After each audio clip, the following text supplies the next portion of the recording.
Welcome back to Mindset Motivation, where science meets motivation to transform your life from the inside out. If you've been struggling with fat loss, despite tracking your calories, sweating through workouts, and testing every diet trend, you're not alone. The truth? Most people are unknowingly doing things every day that are silently blocking fat loss. And no, it's not just about food or exercise. It's about your brain, your nervous system, your daily habits that send the wrong signals to your metabolism. In today's episode, we're uncovering 3 common things you need to stop doing because they confuse your brain, spike your stress, and sabotage your fat-burning potential. Once you understand what these are and why they matter, you'll stop fighting your body and start working with it. This is where neuroscience meets real change. Let's get into it.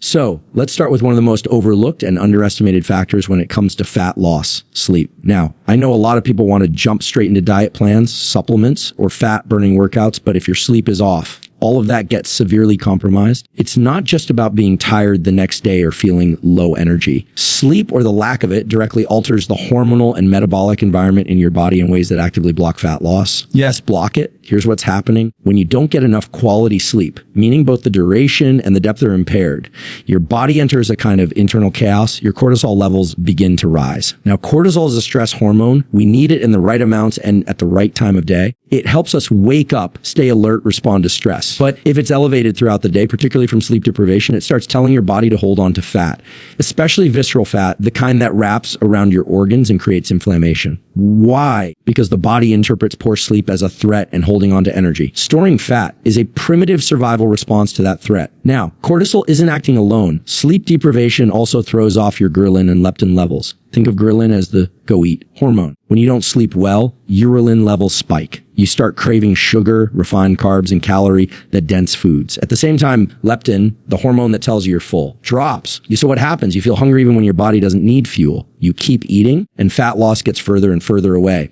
This isn't just a behavioral pattern, it's biochemical sabotage. There are studies, very well controlled ones, showing that people who sleep less than 6 hours a night over the course of just a few days show a marked drop in insulin sensitivity. Now, insulin sensitivity is key. When it drops, your body becomes less efficient at using glucose for energy, and more of it ends up being stored as fat. And this isn't something that takes weeks or months to happen. Just 4 or 5 nights of short sleep can tilt your system in this direction. So you might be working out, sticking to your diet, but without proper sleep, your body's internal environment is basically fighting your efforts every step of the way, even from a behavioral and psychological angle. Let's zoom out for a second. When you're sleep deprived, your prefrontal cortex, the part of your brain that governs decision-making, willpower, and impulse control, doesn't function optimally. Your limbic system, which is more reactive, more emotional, gets louder. That imbalance pushes you towards short-term gratification, skipping the gym, overeating, hitting snooze instead of walking in the morning. So, again, the consequences of poor sleep compounding hormonal, metabolic, and behavioral. If you're someone who's been saying, I'm doing everything right and clean, I'm exercising daily, but I'm just not losing the fat,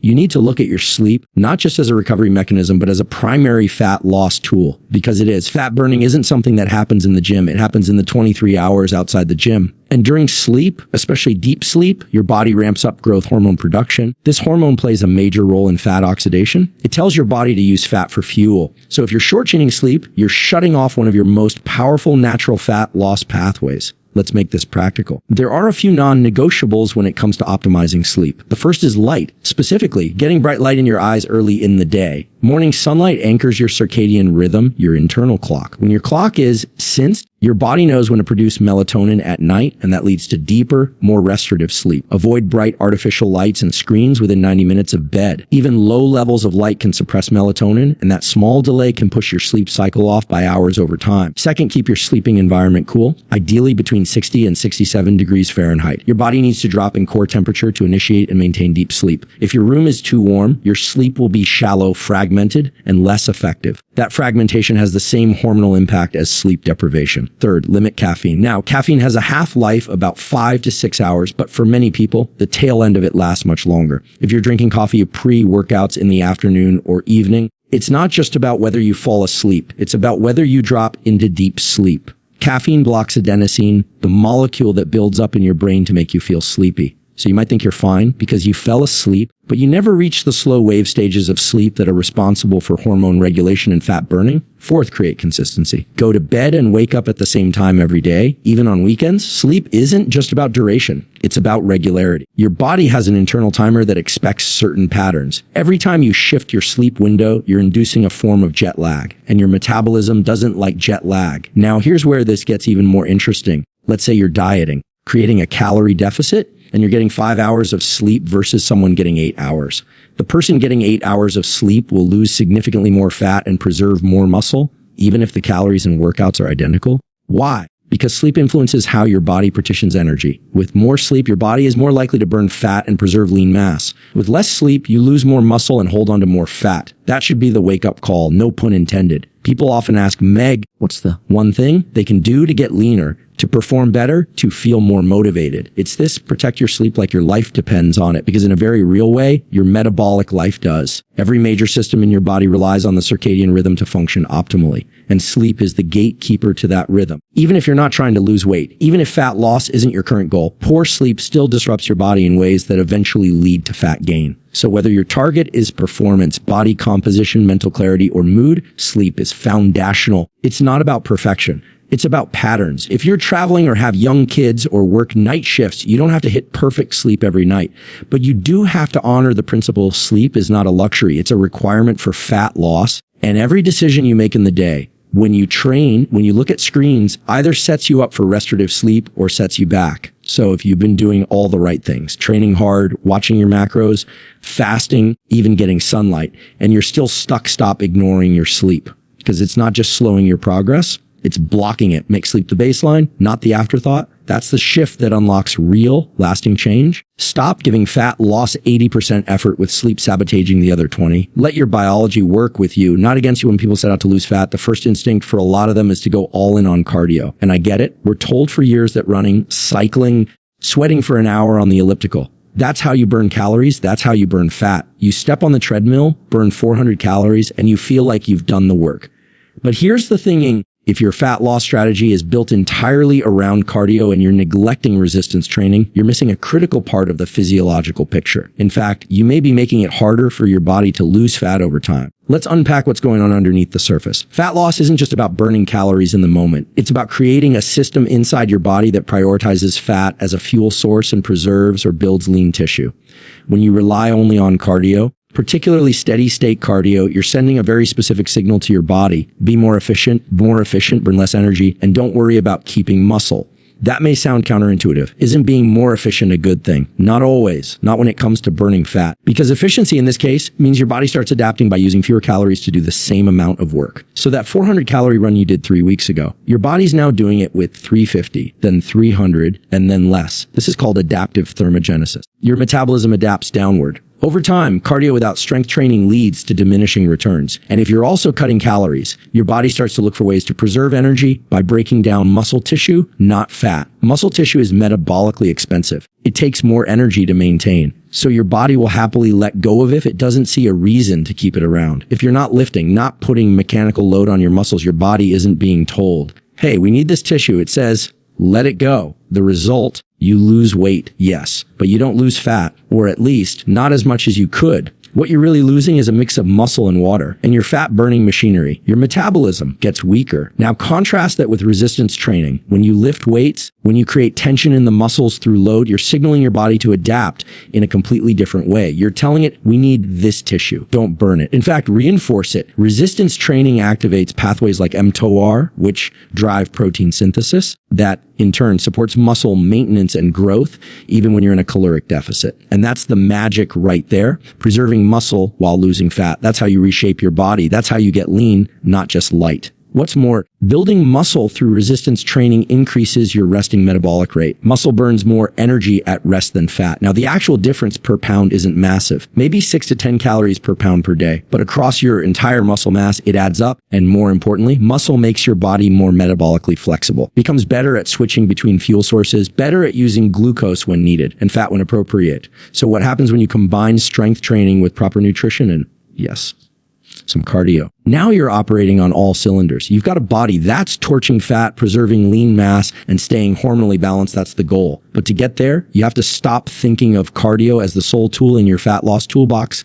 It's a tool, yes, but it's not the tool. And when used incorrectly, especially in excess, especially without resistance, it can actually work against your goals. Let's also talk about something that often gets ignored in fat loss conversations, the nervous system. Cardio, especially long duration steady state cardio, stimulates your parasympathetic nervous system to some degree, which is good for recovery. But it doesn't stimulate your neuromuscular system in the same way resistance training does. Lifting weights, moving against load, doing compound movements, that activates the central nervous system. It trains your body to recruit more motor units, more muscle fibers. That's how you increase strength and efficiency. That's how you develop power. Power drives metabolism. There's also a behavioral piece to this. Think about these cardio sessions are time bound. You do them, you sweat, you finish. Resistance training, on the other hand, is capacity building. Each session build something lasting. Structural, neurological, hormonal. It changes your posture. It increases your confidence. And most importantly, it builds a frame that supports long-term fat loss, not just short-term calorie burn. Now, some people say, but I don't want to get bulky, or I just want to tone. Let's clear this up. You will not accidentally become bulky. That's not how muscle works. Building muscle is hard. It takes consistency, progressive overload, nutrition, and time. What most people mean by toned is this lower fat, higher muscle definition. And you don't get that look by running for hours. You get it by resistance training while maintaining a calorie deficit. If you're pressed for time and have to choose between cardio and lifting, prioritize strength. You can add in cardio later. Strategically, that's what works long term. And it doesn't mean you have to spend hours in the gym. You can do full body resistance training 3 times a week and get incredible results. Squats, deadlifts, push-ups, loaded carries. These compound movements activate large muscle groups, drive hormonal responses, and elevate post-exercise oxygen consumption. That means you burn more calories even after the workout is over. This idea of afterburn is real, but it's much more pronounced with resistance training than with cardio. Lifting, your body spends hours repairing and rebuilding. That takes energy. That's where fat loss continues in the background. Cardio can burn a lot of calories during the session, but once it's over, that's pretty much it. Let's go deeper.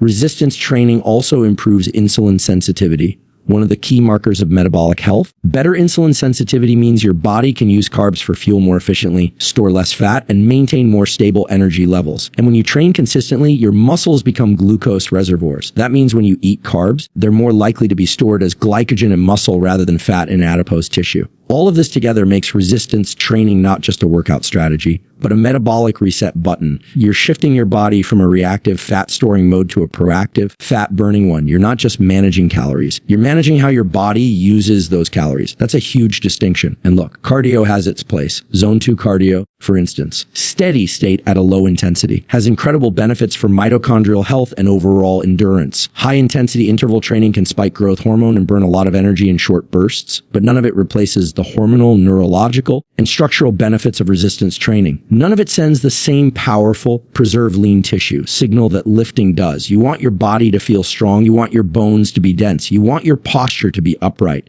That comes from resistance training. And when you move better, when you feel more capable, you naturally become more active throughout the day. That's NINAC, non-exercise activity thermogenesis. And it accounts for a significant part of your daily energy expenditure. That spontaneous movement, that fidgeting, walking, standing, it all increases when your body is strong and efficient. So here's what I want to leave you with. If your goal is to lose fat, transform your body, increase energy, and maintain results long-term, stop relying solely on cardio. Start lifting. Don't just burn calories. Build the machine that bounds them. Your body adapts to the inputs you give it. Make sure you're sending the right signals, because muscle isn't just for athletes. It's your insurance policy for aging, your engine for metabolism, and your foundation for lasting fat loss. And if you want more science-backed strategies just like this to rewire your body, reframe your thinking, and unlock your full potential, make sure you stay locked in right here with Mindset Motivation. There's a pattern I've seen over and over again when it comes to people struggling with fat loss, and it's subtle. It hides under the surface of good intentions. It sounds like, but I eat healthy. I don't eat junk. I'm doing everything right. And when you hear that, your first instinct might be to believe it's a metabolism issue or maybe a hormonal block. But more often than not, what's really happening is people are eating the right foods in the wrong way, mindlessly, without structure, without awareness of quantity, timing, or impact. Let's break that down. Because it's not just about whether a food is healthy or clean. It's about how that food behaves in your body and how your behavior around that food shapes your outcomes. You can absolutely overeat on healthy foods. And if you're trying to lose fat, that matters more than you think. Take something like nuts. Almonds, cashews, walnuts, loaded with healthy fats, micronutrients, and fiber. Great food. But a small handful can be 200 calories. 2 or 3 handfuls while you're watching a show or working, you're at 600, 700 calories, and you haven't even registered it. Your hunger keys haven't changed. Your body doesn't adjust your next meal. That's how fat loss gets quietly blocked. Not because you're eating garbage, but because you're eating calorically dense foods with low satiety in an unstructured way. Now let's look at smoothies. Someone says, I'm starting my day with a green smoothie. It's full of spinach, fruit, chia seeds, almond butter. That sounds great, and it is nutrient dense. But depending on how it's made, that smoothie can pack 500, 600, even 800 calories, especially if it includes nut butter, seeds, protein, oats, and multiple servings of fruit. The problem isn't that these ingredients are unhealthy. The problem is that when you blend them all together and drink them, you bypass natural satiety mechanisms. Chewing, slowing down, fiber signaling, all of that gets dampened. So the calories hit you, but the fullness doesn't. There's a fundamental principle at play here. Your brain and gut are in constant communication through something called the gut-brain axis. And when you chew your food, when you eat slowly and attentively, that axis works to regulate hunger and energy intake. Hormones like peptide Y and GLP-1 rise in response to the act of eating, not just what you eat. Mindless eating, especially with healthy foods, short circuits that loop. You don't get the feedback you need to stop. You keep eating. Another classic example, like avocados. They're rich in monounsaturated fat, fiber, and potassium. They support health and brain function. But one medium avocado has about 250 to 300 calories. You add that to toast, drizzle some olive oil, maybe sprinkle some seeds on top. Now you're looking at a breakfast that can cross 600, 700 calories easily. Again, nothing unhealthy is happening, but you're slowly climbing into a calorie surplus without realizing it. Let's pull back and look at the neuroscience of this for a second. Your body doesn't just register nutrients, it registers patterns. And if you're constantly snacking on healthy foods throughout the day, your insulin levels stay elevated. That matters because insulin is the hormone that governs nutrient storage, especially glucose and fat. If insulin is constantly elevated, your body is less likely to burn fat as fuel. You're always in storage mode. And again, this has nothing to do with bad food. It has everything to do with timing and regulation. We also need to talk about portion distortion. One of the challenges in today's wellness culture is the belief that if something is natural or organic or labeled as superfood based, it's automatically free or doesn't need to be tracked. That's not how biology works. Your liver doesn't care if your sugar came from dates or from white cane sugar. Fructose is still metabolized by the liver. Calories from coconut oil, honey, or maple syrup. They all count. They may support health, but they don't bypass the rules of thermodynamics. So here's what ends up happening. Someone switches from processed junk to clean eating, which is a good first step, but they don't lose fat. And they're confused. They're eating quinoa instead of white rice, sweet potatoes instead of fries, dark chocolate instead of candy, but they're eating more of it because it feels virtuous. There's a health halo effect, and that effect leads to a blind spot around quantity. Now, does that mean you have to count every calorie? Not necessarily, but it does mean you need to become aware of energy density, the number of calories in a given volume of food. For example, 200 calories of leafy greens takes up a massive bowl. 200 calories of granola. That's a couple of spoonfuls. If your plate is full of high volume, low calorie foods like vegetables, lean proteins, and fibrous carbs, you'll naturally eat less because you feel full. But if it's full of calorie dense health foods, granola, nut butters, oils, dried fruits, you'll eat more before feeling full and you'll stay in a surplus. Another factor here is emotional association. People often use healthy snacks as a kind of reward mechanism. I've been good today. I can have a protein bar or a second serving of overnight oats. These choices might look clean, but they become a psychological permission slip for overeating. And that subtle emotional loop, reward without awareness, can be just as damaging to fat loss as a fast food binge because it becomes habitual. It becomes unconscious. There's also a timing component. Many people graze all day. A handful of this, a bite of that, and they never let their insulin levels drop. They never reach a point of metabolic switching where the body taps into stored fat for energy. This is where structured eating windows can help. Whether it's time-restricted eating or simply spacing meals 3 to 5 hours apart, giving your body time between eat bouts improves insulin sensitivity, supports mitochondrial function, and gives fat burning a real chance. And let's not ignore the role of gut microbiota. Overeating on even healthy foods, especially those high in fat and sugar like smoothies or date-based snacks, can shift the composition of your gut bacteria over time. This can increase cravings, reduce nutrient absorption efficiency, and even contribute to low-grade inflammation, which creates another barrier to fat loss. So it's not just what you eat, it's how that eating reshapes your internal environment. So where does that leave us? With awareness, not restriction, not fear. But awareness, you can and should eat nutrient-dense foods. But understand that healthy doesn't mean calorie-free, clean doesn't mean unlimited, and natural doesn't mean non-fattening. It just means you're giving your body better tools, but you still need to use those tools wisely. One of the best things you can do is eat slowly. Chew your food, your hunger, and satiety cues. Sit down when you eat. Eliminate distractions. Yes, that means no phone or scrolling during meals. When you eat mindfully, your brain has time to receive the hormonal signals from your gut that say, we've had enough. That alone can dramatically reduce unnecessary calorie intake, especially from healthy snacks that feel innocent but aren't neutral. Another key strategy, pre-portion your food. If you're going to eat nuts, portion them out ahead of time. Don't eat from the bag. If you're having hummus, measure a serving. Don't dip directly from the container. These aren't obsessive behaviors. These are systems that protect your decision-making in moments when your brain wants efficiency, not accuracy. And finally, stay honest with yourself. If you're not seeing the fat loss you expect, take a week and track everything.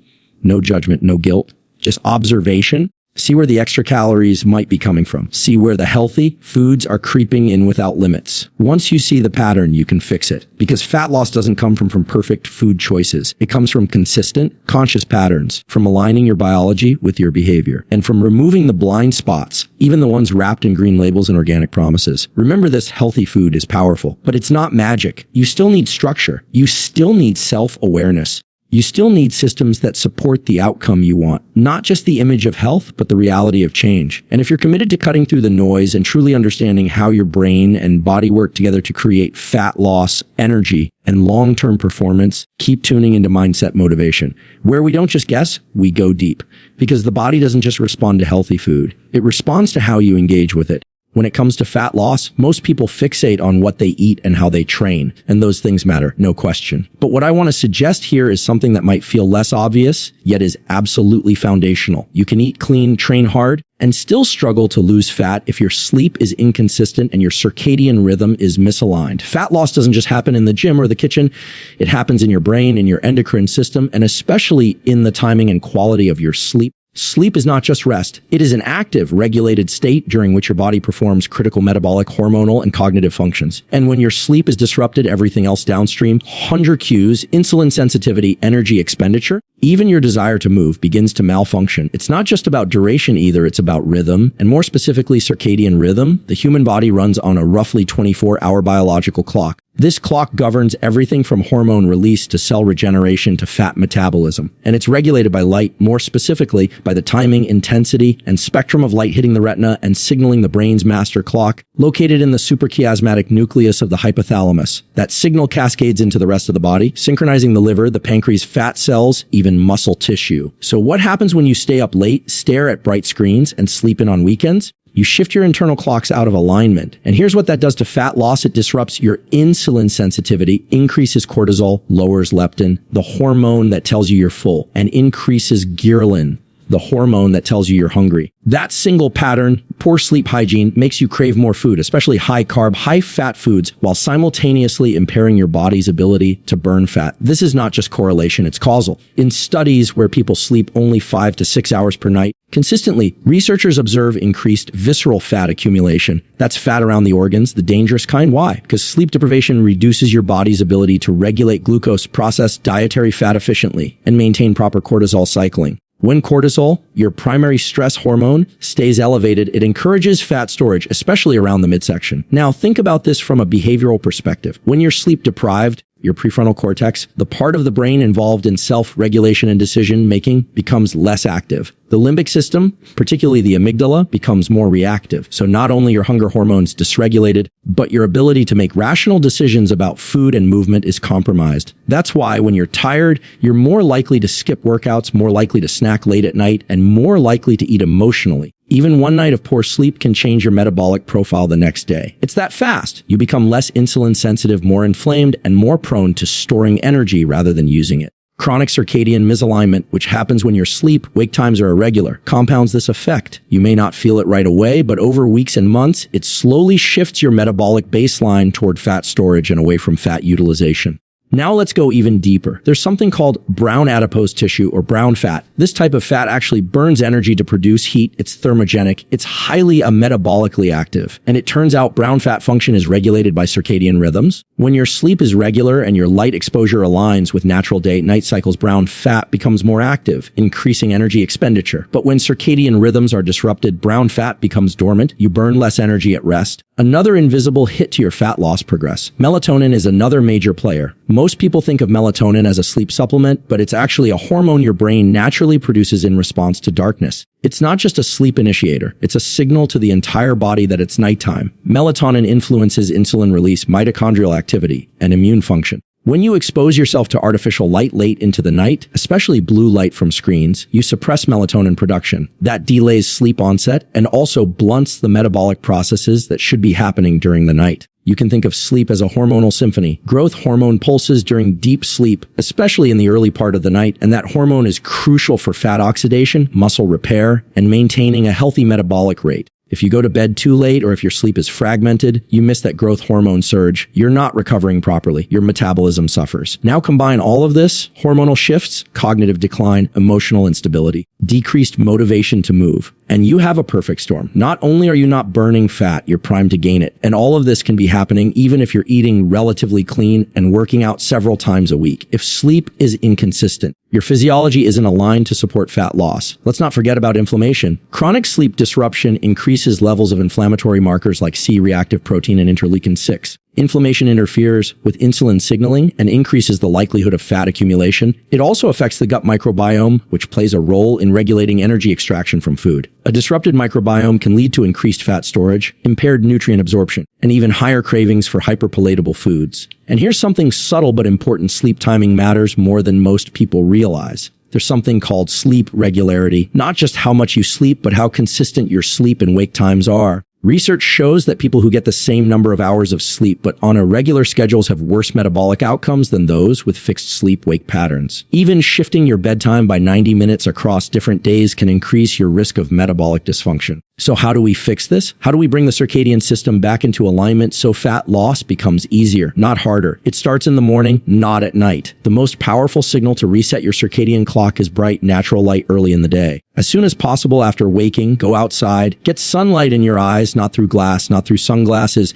direct exposure. This anchors your brain's clock and sets a countdown timer for melatonin release later that night. It also boosts cortisol in the morning, which is when you want it elevated, promoting energy, alertness, and fat burning. Then at night, do the opposite. Dim the lights 2 to 3 hours before bed. Avoid screens or use blue light filters. Create a wind down ritual. Don't eat too late. Ideally, stop eating 2 to 3 hours before bed because digestion interferes with deep sleep, and late night eating pushes insulin levels up when they should be going down. That's a signal to the body to store, not burn. And consistency is king. Pick a bedtime and wake time that you can hold, even on weekends. Your brain and body crave rhythm. When you give them that, fat loss becomes more automatic because your entire system, from hormones to hunger to mood, is operating in alignment. You may not see this tip in mainstream fat loss plans, but it is foundational because sleep and circadian rhythms aren't just side factors. They are primary regulators of metabolism. If you don't fix this piece, you're always fighting an uphill battle. No matter how clean your diet is or how hard you train, this is why on Mindset Motivation, we emphasize the full system view, because transformation isn't just about willpower. It's about understanding the biological levers that actually govern your behavior, energy, and results.